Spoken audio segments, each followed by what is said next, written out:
మరొకసారి దేవుడు తన సన్నిధిలో తన బిడ్డలమైనటువంటి మనలను గుర్తిరిగేటువంటి దేవుడుగా మన మధ్యలో ఉన్నాడు ఆయన. దేవుని స్తోత్రం. హల్లెలూయా, హల్లెలూయా.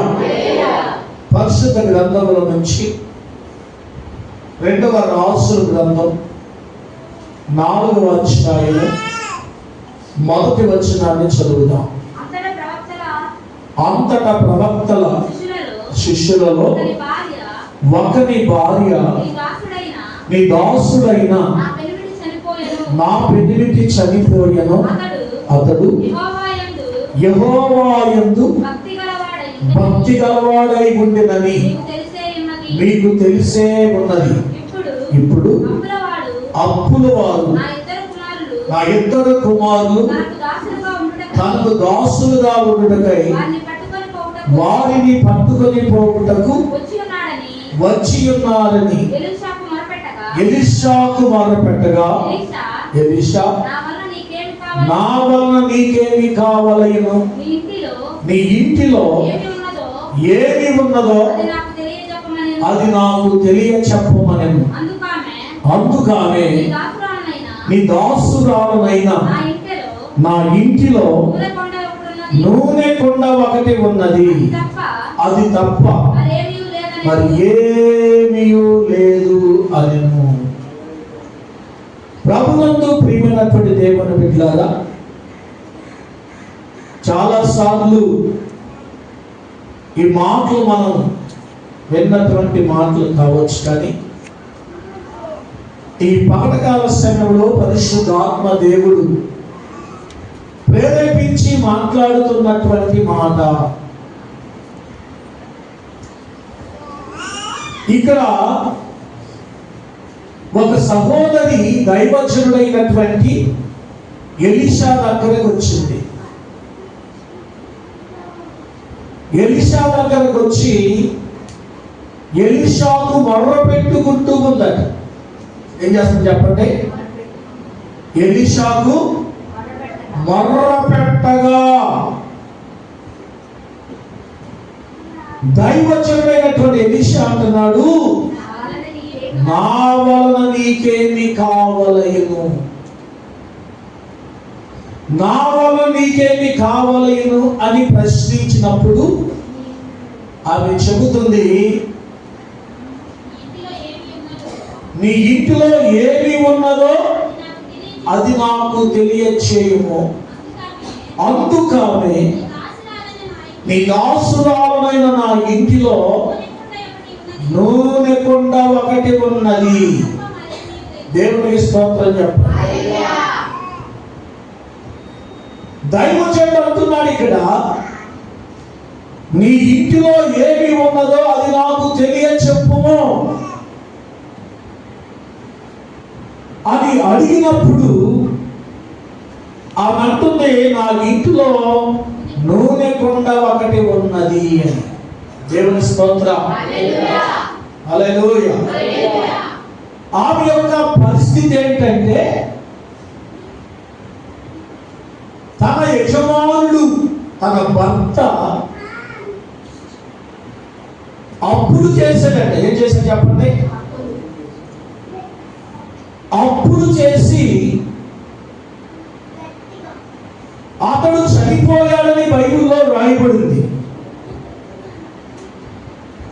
ప్రియమైనటువంటి దేవుని బిడ్డలారా, మరొక మాట ఏమని చెప్తుందంటే, అతడు భక్తి కలిగినటువంటి వాడని మీకు తెలిసే ఉన్నది. దేవుని స్తోత్రం చెప్పండి. ఈ మాటలు పలుకుతున్నప్పుడు మనకి అనేకమైనటువంటి ప్రశ్నలు రావాలి. భక్తి కలిగినటువంటి వాడైతే ఎందుకు అప్పులు అవ్వాలి?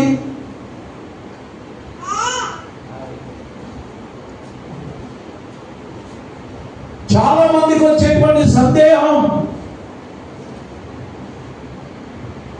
ప్రియమైనటువంటి దేవుని బిడ్డలారా, కొన్నిసార్లు పరిస్థితుల యొక్క ప్రభావాలను బట్టి మానవ యొక్క మనుగడలో అనేకమైన ఇబ్బందులు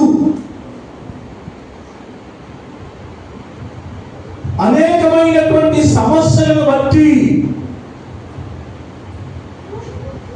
ఈ భూమి మీద ఉన్న ప్రతి మానవుడు ఏదో ఒక సందర్భంలో అప్పు చేయాలి. అప్పు చేయని వాడు అనేవాడు ఎవడు ఉండడు. దేవస్థానం మనందరికి తెలుసు.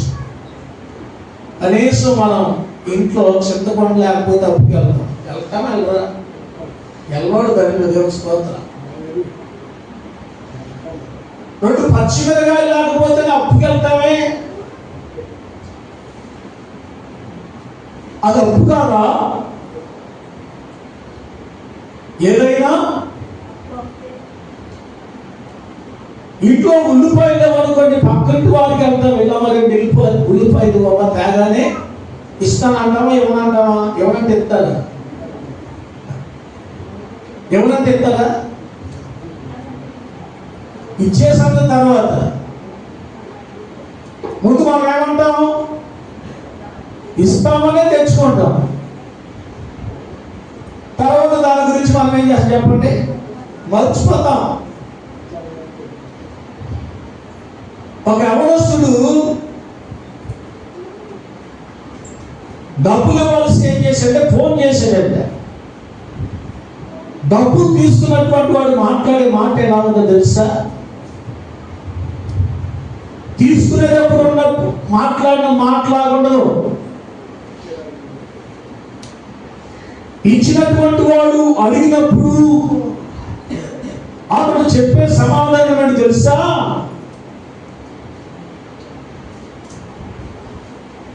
ఇచ్చిన మాట వాస్తవమే, కానీ ఇచ్చే వరకు ఆగాలిగా అంటాడు. మరొక మాట ఏంటో తెలుసా? ఇవ్వకపోతే అప్పు తీసుకున్నటువంటి అప్పు ఇవ్వకపోతే దేవుడికి లెక్కప్పు చెప్పొద్దా అన్నాడు. చెప్పండి, ఎంత తెలుగుగా మాట్లాడతారు. దేవుడి స్తోత్రం. హల్లెలూయా. ఏం చెప్పండి? దేవుడికి ఏం చేయాలంట?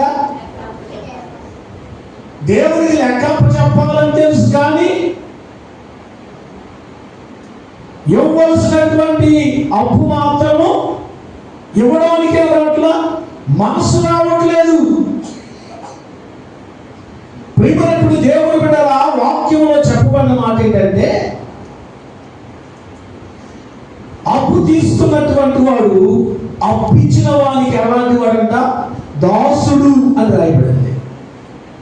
ఏం చెప్పండి? నీవు దాసుడుగా ఉండకుండా ఉండాలంటే నీవు తీసుకున్నటువంటి అప్పు నీవు తిరిగి ఇచ్చేసి నీవు స్వతంత్రంగా దేవుని స్తోత్రం చెప్పండి. హల్లెలూయా. కానీ ఇక్కడ ప్రవక్తల శిష్యుల్లో ఒకడు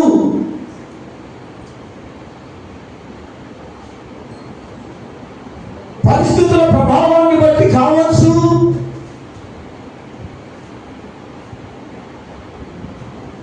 అప్పులు పాలైపోయాడు. చివరికి తన ప్రాణాన్ని పోగొట్టుకున్నాడు. ఈ బాధ్యత అంతా భార్య మీద పడింది. ఆమె కూడా భక్తి కలిగింది కనుక, ఆమె కూడా దేవుని కలిగి ఉన్నది కనుక దైవజనుడి దగ్గరికి వెళ్ళింది సలహా కోసం. అయ్యా,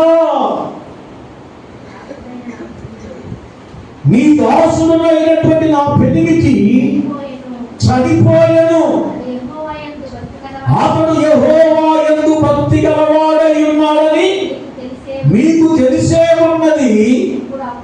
ఇప్పుడు అప్పులు వాడు వచ్చి నాకున్నటువంటి 2 కుమారులను తనకు దాసులుగా ఉండడానికి, చూడండి అర్థం చేసుకునే వాక్యాన్ని, ఇప్పుడు తీసుకున్నటువంటి వ్యక్తి లేడు కాబట్టి ఇప్పుడు ఎవరు దాసులు అయిపోతున్నారు? తన కుమారుడు దాసులు అయిపోతున్నారు. తీసుకున్న అప్పును బట్టి తనకు దాసులుగా ఉండడానికి నా 2 కుమారులను పట్టుకొని పోవడానికి వచ్చింది. ఎలీషాకు మొర్ర పెట్టగా ఎలీషా, నా వలన నీకేమి కావలేను, నీ ఇంటిలో ఏమి ఉన్నదో అది నాకు తెలియజెప్పమనెను. అందుకామె నీ దాసురాలనైనా నా ఇంటిలో నూనె కుండ ఒకటి ఉన్నది. దేవుడికి స్తోత్రం చెప్పండి. దైవజనుడు చెప్పినటువంటి సలహా ఏంటో తెలుసా? నీ ఇరుగు పొరుగు వారి దగ్గరికి వెళ్ళి దొరకగలిగినటువంటి ఖాళీ పాత్రలను ఎరువు పుచ్చుకొనుము. అప్పుడు నీ ఇంటిలోనికి వచ్చి నీవును నీ కుమారులను లోపల ఉండి తలుపు మూసి ఆ పాత్ర అన్నిటిలో నూనె పోసి నిండునది ఆమెతో సెలవీయగా ఆమె అతని అద్ద నుండి పోయి తానును కుమారులను లోపల నుండి తలుపు మూసి కుమారులు తెచ్చినటువంటి పాత్రలు నూనె పోసెను. నిండిన తరువాత ఇంకా పాత్రలు తెమ్మని ఆమె తన కుమారులతో చెప్పగా ఏమీ లేవని చెప్పింది. దేవుని స్తోత్రం చెప్పండి. ప్రియమైనటువంటి దేవుని బిడ్డలారా, ఇక్కడ దైవజనుడు చెప్పిన మాట ప్రకారము ఏం చేస్తుంది? చేస్తూ ఉంది. చాలాసార్లు ప్రియమైనటువంటి దేవుని బిడ్డలారా, మనం మాట విననటువంటి వారుగా ఉంటాం. మాట విననటువంటి వారుగా ఉండేటువంటి సందర్భం ఏంటో చెప్పనా? ఒకవేళ తన కుమారులు వెళ్ళి పక్కింటి వారి దగ్గరికి వెళ్ళి ఖాళీ కుండ అడిగినప్పుడు, ఒకవేళ ఎందుకురా ఈ ఖాళీ కుండ అని అడిగారు అనుకోండి, మా ఇంట్లో ఒక నూనె కుండ ఉంది, ఆ కుండలో ఉన్నటువంటి నూనె పోస్తే అనేక కుండలలో నింపబడి అని చెప్పారు అనుకోండి. మనం అనుకుందాం, వారు ఏమంటారు? మీకు ఏమైనా పిచ్చి పట్టిందా? ఒక కుండలో నూనె 10 కుండలలోకి ఎలా నింపబడుతుంది?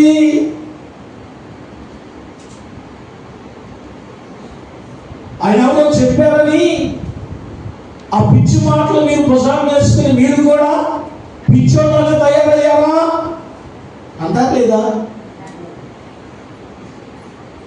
అలా అన్నప్పుడు వారి మాట మనము వినకూడదు. దేవుని స్తోత్రం చెప్పండి. అలాంటి మాటలు మనం వినకూడదు. కొన్ని సందర్భములలో దేవుని కార్యము జరగకుండా అపవాది ఏం చేస్తాడంటే అలాంటి వారిలో దూరి, చెప్పండి, అలాంటి వారిలో దూరి దేవుని కార్యము జరగకుండా గడుపులు చేసేటువంటి పరిస్థితులు ఉన్నాయి. కనుక ప్రియమైన దేవుని బిడ్డలారా,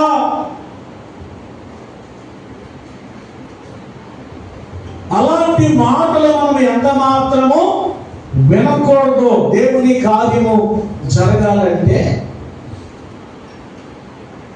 దైవజనుడు చెప్పినటువంటి మాట ఆ ఊరిలో ఉన్నటువంటి ఇరుగు పొరుగు వారి దగ్గరికి వెళ్ళి ఖాళీ కుండలన్నీ తీసుకొని వచ్చి తన 2 కుమారులు ఆమె తలుపు వేసుకుని లోపల ఏం చేస్తుంది చెప్పండి? ఈ కుండలో ఉన్నటువంటి నూనెను ఖాళీ కుండలలో పోయించి ఉండగా నిండినటువంటి కుండలన్నీ ఒక ప్రక్కన పెడుతున్న. దేవునికి స్తోత్రం చెప్పండి. హల్లెలూయా, హల్లెలూయా. అవును ప్రియమైనటువంటి దేవుని బిడ్డలారా, తేబడినటువంటి కుండలన్నీ ఏమైపోయి నింపబడిపోయి నూనెతో. దేవునికి స్తోత్రం, హల్లెలూయా. అవును ప్రియమైనటువంటి దేవుని బిడ్డలారా, దేవుడు మాట సెలవిస్తే మాట నెరవేర్చబడుతుంది. కానీ మాట ఇస్తే మాట నెరవేర్చబడకుండా ఉండేటువంటిది కాదు దేవుని కార్యం. మన దేవుడు మాట తప్పే దేవుడు. మనుషులైతే మాట తప్పుతారు, కానీ మన దేవుడు మాట తప్పే దేవుడు కాదు. దైవజనుడి నోట్లో నుంచి దేవుడు మాటను రిలీజ్ చేశాడు. ఆయన దేవుడి స్తోత్రం, హల్లెలూయా. అది దైవజనుడి మాట కాదు. అది ఎవరి మాట అంటే సర్వోన్నతుడైన దేవుని మాటది. కనుకనే ప్రియమైన దేవుని బిడ్డగా ఒకే ఒక నూనె కుండ ఉంది అక్కడ. ఆ ఊరిలో ఉన్నటువంటి ఖాళీగా ఉన్నటువంటి పాత్రలన్నిటినీ తీసుకొచ్చారు. ఈ కుండలో ఉన్న నూనెను పోయగా ఆ కుండలన్నీ నింపబడ్డాయి. తల్లి అంటుంది, ఇంకా పాత్రలుంటే తీసుకున్నాం అంటుంటే మరేమీ లేదని చెప్పిన దేవునికి స్తోత్రం చెప్పండి. కుండలన్నీ నింపబడ్డాయి. నింపబడినటువంటి కుండలు ప్రియమైనటువంటి దేవుని బిడ్డలారా, దైవజనుడు అంటున్నాడు, అమ్మా నీవు పోయి ఆ నూనెను అమ్మి నీ అప్పు తీర్చి మిగిలినటువంటి దానితో నీవును నీ పిల్లలు బ్రతుకుడని ఆమెతో చెప్పిన దేవునికి స్తోత్రం చెప్పండి. ఎంత గొప్ప మాట ఇది. అమ్మా నీవు పోయి ఆ నూనెని అమ్ముకుంటే నీ అప్పులన్నీ తీరిపోదు. దేవుని స్తోత్రం చెప్పండి. అప్పులన్నీ తీరిపోవడం మాత్రమే కాదు, ఏం చెప్పండి, ఇంకా మిగిలిపోతే. దేవుని స్తోత్రం చెప్పండి. మిగిలిన దానితో నీవును నీ పిల్లలు బ్రతకమని ఆమెతో చెప్పిన దేవునికి స్తోత్రం. ప్రియమైనటువంటి దేవుని బిడ్డలారా, మన దేవుడు పోషించేటువంటి దేవుడు. అప్పులు తీర్చడం మాత్రమే కాదు, ఆయన తన బిడ్డలను పోషించే దేవుడు. దేవునికి స్తోత్రం. అందుకే అంటాడు, సింహపు పిల్లలైనను లేమి గలవై ఆకలుగొనను కానీ యెహోవాను ఆశ్రయించు వారికి ఏ మేలు కొదువైన. దేవుని స్తోత్రం. సింహపు పిల్లలైనను లేమి గలవై ఆకలిగొంటాయి కానీ యెహోవాను ఆశ్రయించినటువంటి వారికి ఏ మేలు కొదువై ఉండదు. దేవుని స్తోత్రం. ఈ పగడకాల సమయంలో నీవు పరిపూర్ణంగా నీవు దేవుణ్ణి ఆశ్రయించినటువంటి వ్యక్తివైతే, పరిపూర్ణంగా దేవుని మీద ఆనుకున్నటువంటి వ్యక్తివైతే, మన దేవుడు ఎలాంటి దేవుడు అంటే ఆయన సృష్టికర్త అయినటువంటి దేవుడు కనుక తన పిల్లలకు ఏ కొరత రానిచ్చే దేవుడు కాదు. దేవునికి స్తోత్రం చెప్పాలి. అందుకే కదా భక్తుడైన దావీదు అంటాడు, యెహోవా నా కాపరి, నాకు లేమి కలగదు. దేవుని స్తోత్రం. పచ్చిక కలిగినటువంటి చోట్ల ఆయన నన్ను పరుండ చేయించున్నాడు, శాంతికరమైన జలముల చెంతకు. దేవుని స్తోత్రం చెప్దామా? గట్టిగా చెప్పండి, హల్లెలూయా. కనుక ప్రియ దేవుని బిడ్డ, యేసయ్య మాట ప్రకారము నీవు నేను చేయగలిగితే నీకున్న ప్రతి అవసరతను, నాకున్న ప్రతి అవసరతను తీర్చగలిగిన దేవుడు ఆయన. కనుక ప్రియ దేవుని బిడ్డలారా, ఆ దేవుని మాట మీద మనం మనసు పెట్టాలి. ఆయన మాట మీద మనము ఆధారపడాలి. ఆయన మాట మీద మనము ఆదుకొని మనం బ్రతకగలిగితే దేవుడు ఒక అద్భుతమైన రీతిలో, ఆశ్చర్యమైన రీతిలో నీ కుటుంబంలో ఉన్న ప్రతి సమస్య నుండి, ప్రతి విధమైన వ్యాధి నుండి, ప్రతి విధమైన బాధల నుండి, ప్రతి విధమైన నిరాశ నిస్పృహ నుంచి దేవుడు విడిపించునుగాక. ప్రార్థన చేస్తున్నా, చిన్న ప్రార్థన చేసుకో.